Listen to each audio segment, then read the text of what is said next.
Okay, so ito yung first makikita nyo pag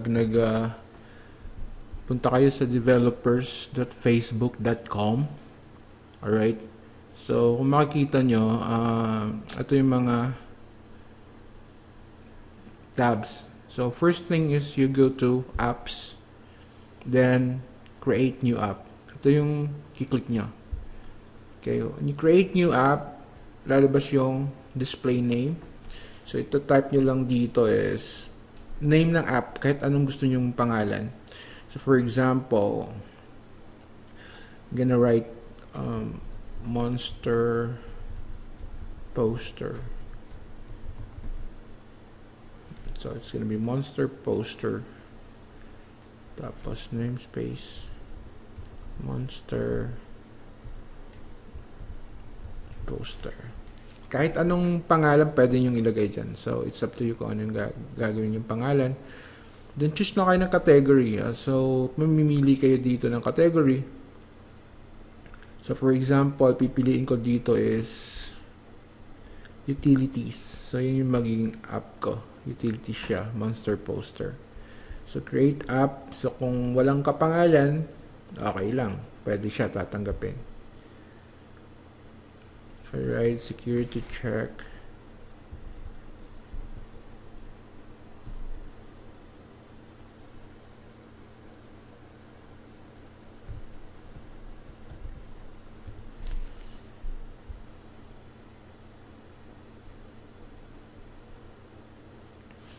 So, sa display name dito, kahit anong pangalan lalagay nyo, pwede. Alright, so yung dashboard ko, ito na yan. Monster Poster, ito yung app ID, app secret. And next na pupuntahan nyo is sa settings. Tayo sa settings. So, ita-type nyo lang dito sa app domains. www.ultimatepostshare.com. Yan po. www.ultimatepostshare.com. After nyo na-add, ganyan email nyo. So, email.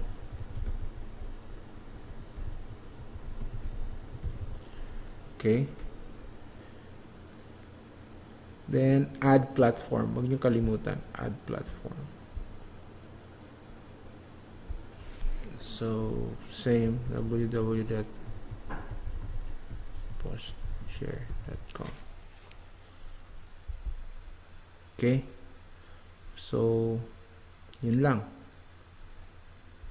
After natapos, save changes. Okay na siya.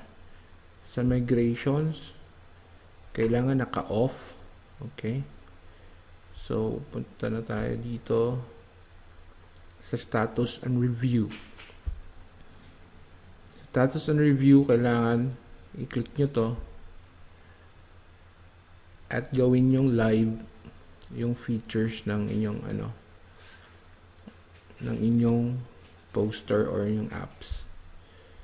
So, yes. Make a public. Confirm. So, it's live. So, bumalik kayo sa dashboard. Ngayon, kukunin nyo ngayon yung app secret. Ika-copy nyo to, ang app ID at app secret. That's it. You have made your Facebook app.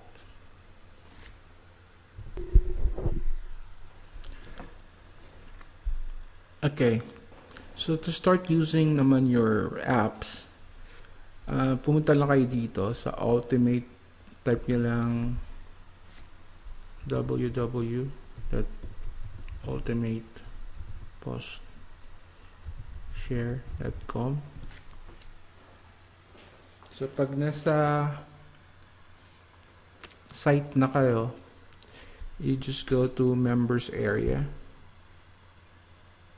Click nyo itong members area. Then, type your username and your password.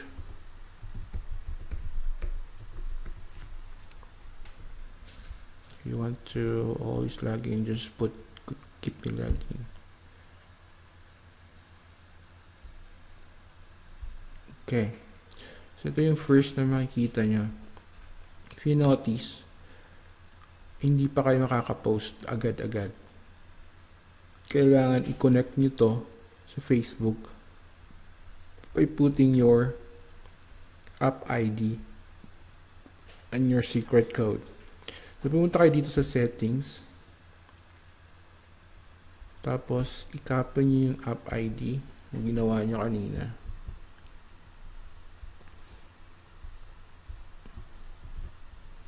Tapos, yung secret code.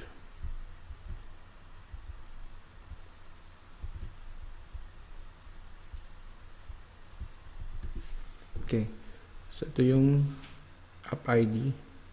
Ito yung secret code. So, set nyo na dito kasi it's between you and Facebook eh.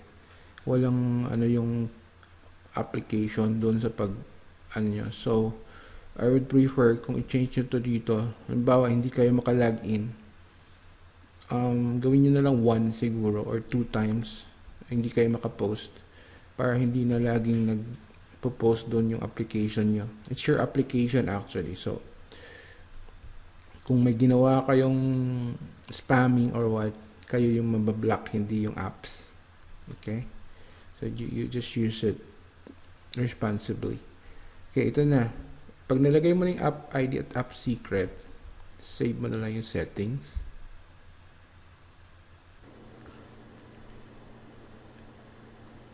So, after nyo malagay yung lahat, app settings, at saka yung ID, app secret, huwag nyo kalimutang palitan yung time zone. Dito may time zone, mamimili kayo. So, kung nasaan kayo. So, since yung time zone ko is here,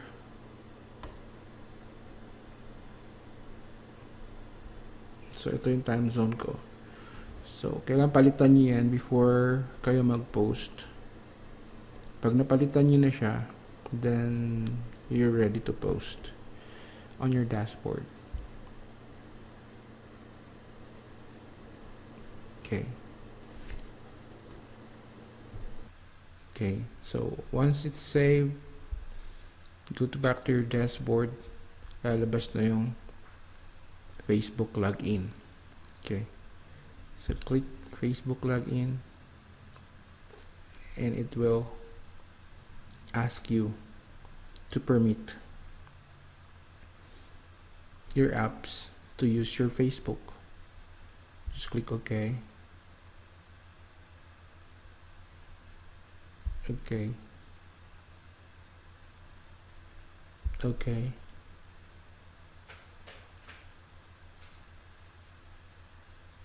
And your apps is live. So, makikita nyo dito yung groups, pages, manage pages, tsaka profile. If you want to post on your profile,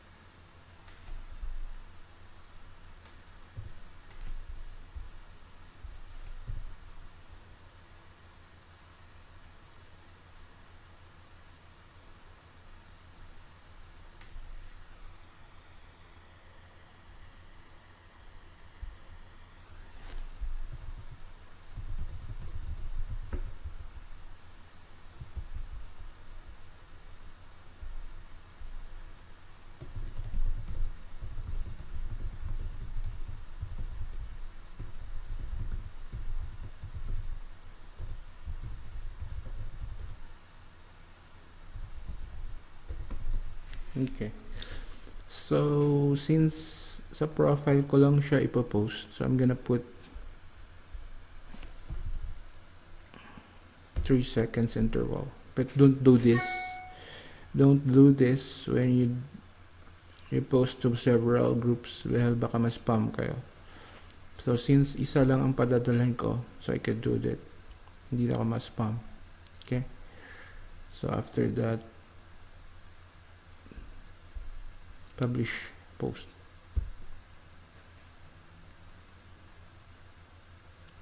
Okay, pag na-publish mo na, lalabas dito success, that post has been scheduled to selected pages and groups.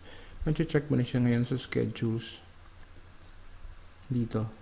Yung naka-queue from 9, 10 to 10. Titignan mo dito. Naka-queue siya. So when the time is up, you just refresh your